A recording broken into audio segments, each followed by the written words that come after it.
Some things in the world feel so obvious that we never question them. Trees are one of those things. You've seen the process your entire life. A small seed goes into the soil. You add water, wait patiently, and after some time a small green shoot breaks through the ground. It grows slowly, reaching upward year after year until it becomes a towering tree. The explanation seems simple and complete. Trees grow from the ground. Their roots pull material from the soil, and that material turns into wood, bark, branches, and leaves. It feels so obvious that it hardly seems worth thinking about. But the moment you stop and really examine it, something strange begins to emerge.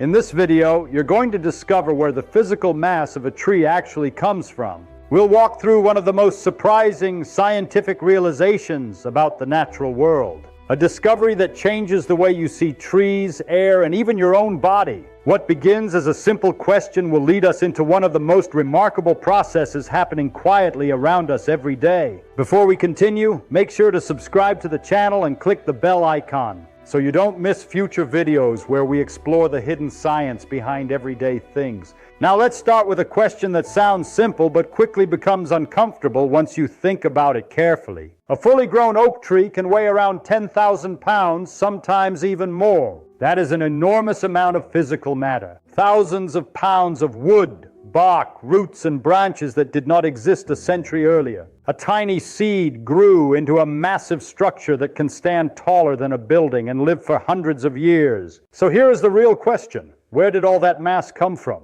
Not in a poetic sense, not in a vague explanation, physically. Where did those thousands of pounds of solid matter actually originate? Most people answer immediately, the soil. That answer feels natural. The roots extend deep into the ground, absorbing nutrients and water. It seems reasonable to assume that the material pulled from the soil becomes the body of the tree. The idea feels so intuitive that almost no one stops to test it.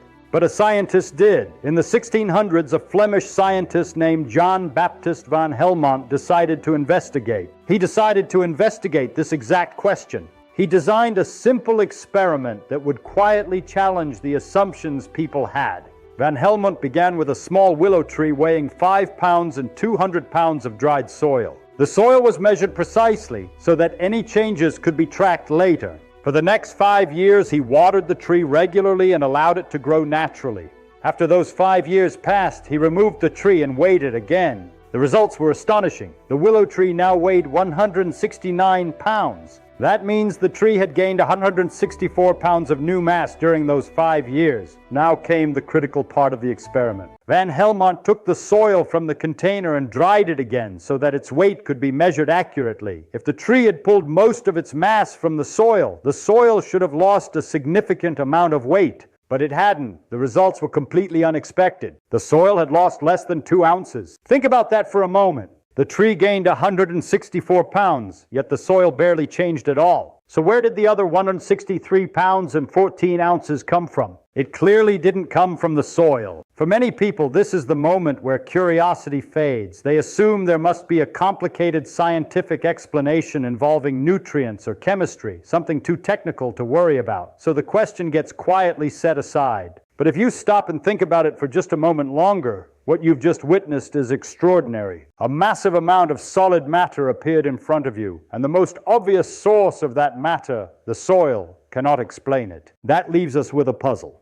You are looking at a physical object weighing thousands of pounds. It grew from a tiny seed, yet the ground beneath it cannot account for most of its mass. So the material must have come from somewhere else. And the answer, when you finally see it clearly, will completely change the way you look at every tree you've ever seen. If the soil cannot explain where the mass of a tree comes from, the next logical answer seems obvious. Water. Trees drink enormous amounts of it. On a hot day, a large oak can pull hundreds of gallons of water up through its roots and into its leaves. Over the lifetime of a tree, that is an extraordinary flow of liquid moving through the system. It feels reasonable to imagine that this water somehow becomes the physical substance of the tree itself. At first, this explanation feels satisfying. You can picture the process clearly. Roots absorb water from the ground. The water travels upward through the trunk, and the tree slowly grows larger year after year. The idea appears clean, simple, and logical, but once again, the numbers refuse to cooperate. Water is a very specific chemical substance. Every molecule of water is made of 2 hydrogen atoms and 1 oxygen atom, written chemically as H2O. When plants process water, they often split these molecules apart. The hydrogen atoms are used in chemical reactions inside the plant, while the oxygen atoms are typically released back into the atmosphere.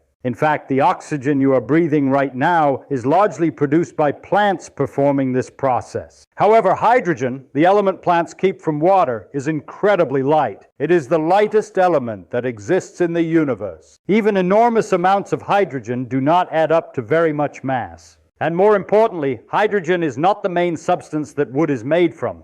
나무는 주로 탄소로 만들어집니다. 탄소는 지구상 거의 모든 유기 구조의 근간이죠. 그것은 식물 섬유, 세포벽, 그리고 나무에 강성을 주는 분자의 틀을 형성합니다. 사실 탄소는 나무 건조 중량의 약 절반을 차지합니다. 나무에서 물을 모두 제거하고 남은 무게를 재어보면 약 50%가 탄소 원자입니다. 그런데 여기서 우리는 또 다른 문제에 직면하게 됩니다. 토양에는 나무의 질량을 감당할 만큼 충분한 탄소가 들어있지 않습니다.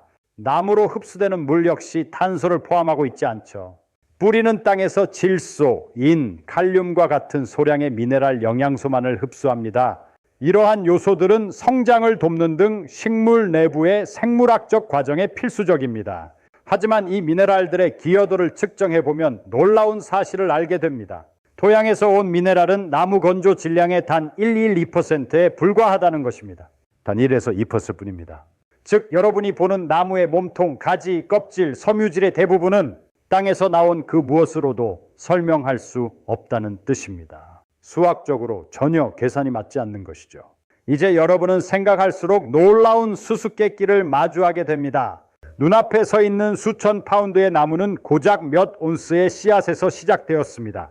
토양도 물도 그 거대한 질량의 출처를 명확히 설명하지 못합니다. 그렇다면 그 거대한 몸체는 도대체 어디서 온 것일까요? 정답은 너무나 흔하고 투명해서 우리가 평소 간과하기 쉬운 것입니다. 나무의 질량은 바로 공기에서 옵니다. 나무 속의 거의 모든 나무 조각은 한때 대기의 일부였습니다.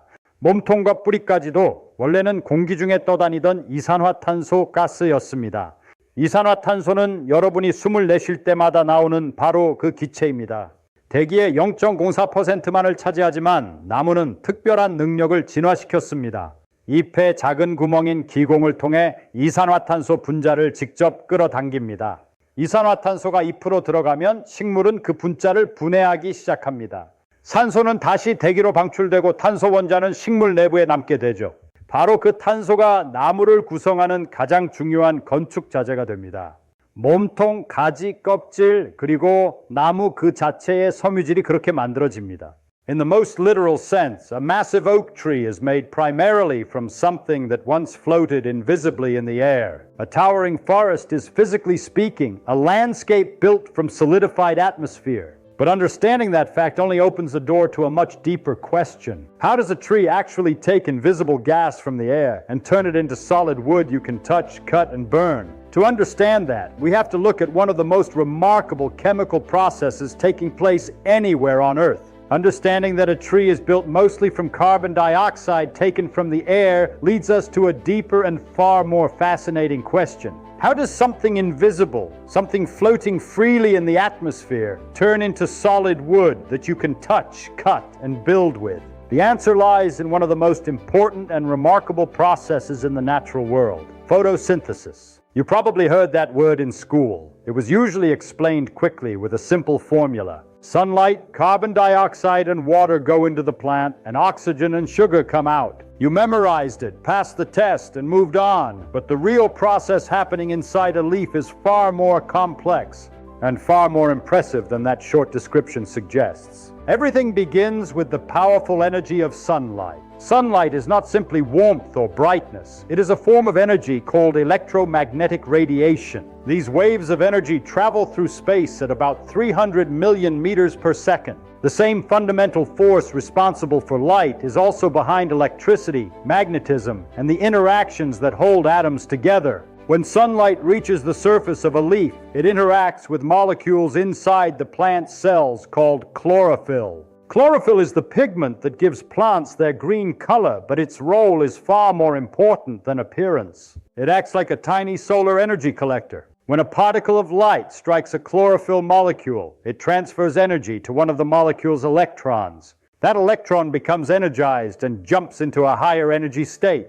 Instead of staying there, it begins moving along a series of other molecules in what scientists call an electron transport chain.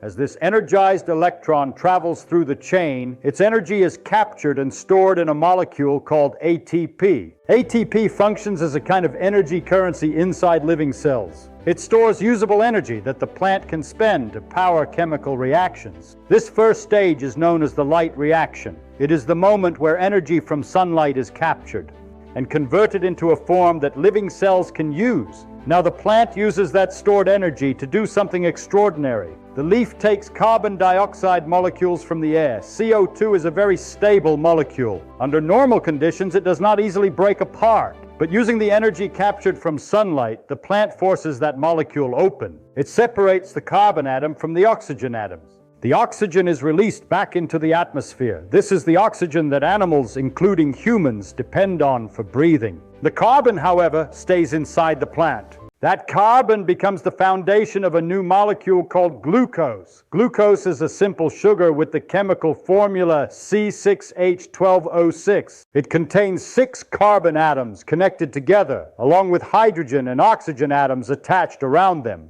This glucose molecule is the first truly solid product created in the entire process. It represents the moment when invisible atmospheric gas is converted into a physical substance the plant can store and use. But the process does not stop there. The tree takes thousands of glucose molecules and links them together into long chains. These chains form cellulose, the main structural material in plant cell walls. Cellulose is what gives plants their strength and shape. It forms the fibers that make wood tough and durable. Another compound called lignin fills the spaces between these cellulose fibers, adding rigidity and hardness. Together, cellulose and lignin form the structure we recognize as wood. So the process unfolds step by step. Sunlight provides the energy. Leaves capture that energy. Carbon dioxide from the air provides the carbon atoms. Those atoms are assembled into glucose. Glucose is assembled into cellulose and lignin, and those materials build the trunk, branches, and roots of a tree. In other words, sunlight becomes chemical energy. Chemical energy builds molecules. Those molecules form the structure of wood. The solid trunk of a tree is essentially stored sunlight combined with carbon pulled from the air. Once you see this clearly, something remarkable becomes obvious. Every forest on Earth is quietly performing this transformation every day. Trees are constantly reaching into the atmosphere, capturing invisible gas and turning it into solid matter. But the story does not stop with trees, because the same carbon atoms moving through forests eventually continue their journey into something much closer to you than you might expect. Once you understand how trees transform invisible carbon dioxide into solid matter, the next realization becomes even more surprising. The story does not end with forests. The same carbon atoms that form the structure of trees continue moving through the living world, and eventually many of them end up somewhere much closer to you than you might expect. Think about the food you eat. Almost every meal you have ever eaten comes from plants in one way or another. You might eat fruits, vegetables, grains, or nuts that grew directly from plants. Even when you eat meat, the animal you're eating survived by consuming plants or by eating other animals that relied on plants. The chain always leads back to plant life. And every plant grows by pulling carbon dioxide out of the air. Every calorie you have ever consumed began as atmospheric carbon dioxide floating invisibly in the sky. A plant absorbed that carbon, used sunlight to convert it into sugars, and built the molecules that became food. Those molecules then entered your body. The carbon in your muscles, bones, and skin originally existed as air. You are physically made from the same atmospheric carbon that trees pull from the sky. Your body is built from rearranged air. You and the tree are part of the same ancient process, a powerful transformation happening quietly all around us. 나무는 잎을 통해 대기 중에 이산화탄소를 빨아들여 자신의 몸을 만드는 원재료로 삼습니다. 햇빛은 이 마법 같은 변환에 필요한 에너지를 제공하죠. 우리가 보는 울창한 숲은 사실 거대한 탄소 저장고이자 지구의 가스 균형을 맞추는 조절기입니다. 이 광합성 과정은 단순히 나무를 키우는 것을 넘어 모든 생명체에게 에너지를 공급하는 먹이사슬의 시작점이기도 합니다. 우리가 먹는 음식, 심지어 과거의 에너지가 담긴 화석 연료까지도 모두 이 놀라운 순환 속에 있죠. 우리가 먹는 모든 식사는 저장된 햇빛의 전달이며 우리를 지탱하는 모든 에너지는 숲에서 시작됩니다. 숲은 단순히 아름다운 풍경이 아니라 우리 모두를 연결하는 거대한 생명 유지 장치입니다. 이것이 바로 우리 모두를 연결하는 위대한 생명의 순환입니다. 감사합니다. Over time, the same atoms circulate endlessly through different forms of life, and that brings us back to the tree standing quietly in a forest. When you see it now, you can recognize something deeper than just a tall plant rooted in soil. It is part of a continuous planetary system that moves energy from the sun and carbon from the atmosphere into living structures. The tree is not simply growing upward from the ground. It is reaching into the sky, capturing invisible molecules and transforming them into the solid architecture of life itself.